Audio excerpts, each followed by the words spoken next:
आज आपण सॉफ्ट आणि रसरशीत रसगुल्ले घरच्या घरी कसे करायचे ते पाहतोय। यासाठी 1 लिटर गाईचं दूध लहान गॅसवर तापत ठेवायचं। दूध कमी फॅट वालं असतं ते घ्यायचं। दूध लहान गॅसवर सतत ढवळत राहायचंय। तोपर्यंत व्हिनेगरचं पाणी करायला 2 चमचे व्हिनेगर घेतलंय, त्यात 4 चमचे पाणी घालून मिक्स करून एकत्र बाजूला ठेवायचं। तोपर्यंत दूध अर्ध गरम होत आलंय। दुधाला साई येणार नाही अशा पद्धतीने दूध गरम करून घ्यायचंय। दूध वर यायला लागलं 1 मिनिटाने गॅस बंद करून दूध चमच्याने ढवळून थंड करायला ठेवायचं। दूध थोडं थंड व्हायला लागलं थोडं व्हिनेगर हळूहळू दुधात सोडायचं आणि दूध चमच्याने ढवळायचं। जोपर्यंत दूध फाटत नाही तोपर्यंत व्हिनेगरचं पाणी मिक्स करायचं। आता दूध फाटलं आहे आणि छेना आणि दुधाचं पाणी वेगळं झालंय। लगेच छेना चाळणीवर पातळ कपडा ठेवून छेना गाळून घ्यायचा। यावर थोडं थंड पाणी घालून छेना थंड करायचा आणि कपडा जवळ करून ह्यातलं पाणी गाळून घ्यायचं आणि कपड्याची गाठ बांधून त्यावर जड वजन ठेवून छेना गाळायला ठेवायचा। तोपर्यंत साखरेचा हलका पाक करायचा। त्यासाठी एका पातेल्यात 1 कप साखर घ्यायची,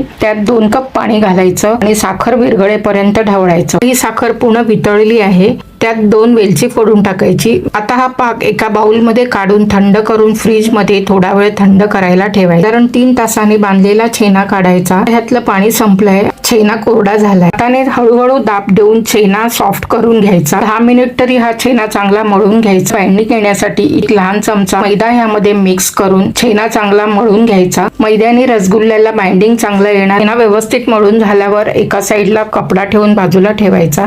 तोपर्यंत एका पॅन मध्ये पाऊण कप साखर घ्यायची आणि 4 कप पाणी घालून दुसरा एक पाक तयार करायचा। आता ही साखर विरघळू द्यायची। गॅसची आच मोठी ठेवायची आणि त्यावर झाकण लावायचं। पाणी उकळत आहे तोपर्यंत ह्या छेन्याचे लहान आकाराचे गोळे तयार करायचे। हे गोळे उकळत्या पाकामध्ये एक एक करून सोडायचे। झाकण लावून 20 मिनिट शिजायला ठेवायचे। अधूनमधून झाकण काढून गोळे चांगले चमच्याने फिरून घ्यायचे। साखरेचा पाक कमी झाला की गॅस बंद करायचा। तयार गोळे बाजूला काढून घ्यायचे। थंड करायला ठेवलेला साखरेचा पाक बाहेर काढायचा। त्यामध्ये थोडे बर्फाचे खडे घालायचे। बर्फाचे खडे ऑप्शनल आहे। तर ह्या पाकामध्ये शिजलेले रसगुल्ले सोडायचे। आता हे तयार रसगुल्ले थोडा वेळ फ्रीज मध्ये पुन्हा थंड करायला ठेवायचे। दुसऱ्या प्रकारचा रसगुल्ला करायला दुसरा सुद्धा दूध गरम करून त्याचा छेना तयार केला। हा सुद्धा 3 तास वजन ठेवून दिला होता। तोपर्यंत आधीच्या छेन्याप्रमाणे छेना हाताने सॉफ्ट करून घेतला। आता मैदा न घालता छेना चांगला मळून घ्यायचा आहे।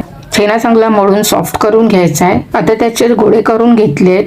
हे गोळे 20 मिनिट साखरेच्या पाकात चांगले शिजवून घ्यायचे। शिजलेले गोळे दुसऱ्या बनवलेल्या साखरेच्या पाकात घालून घेतले आणि हे सुद्धा फ्रीज मध्ये थंड करायला ठेवले। मैदा घालून तयार केलेले रसगुल्ले काढून घेतले। त्याचप्रमाणे मैदा न घालता बनवलेले रसगुल्ले सुद्धा छान झाले, सॉफ्ट झाले। तर दोन्ही प्रकारचे सॉफ्ट आणि रसरशीत असे रसगुल्ले तुम्ही सुद्धा एकदा करून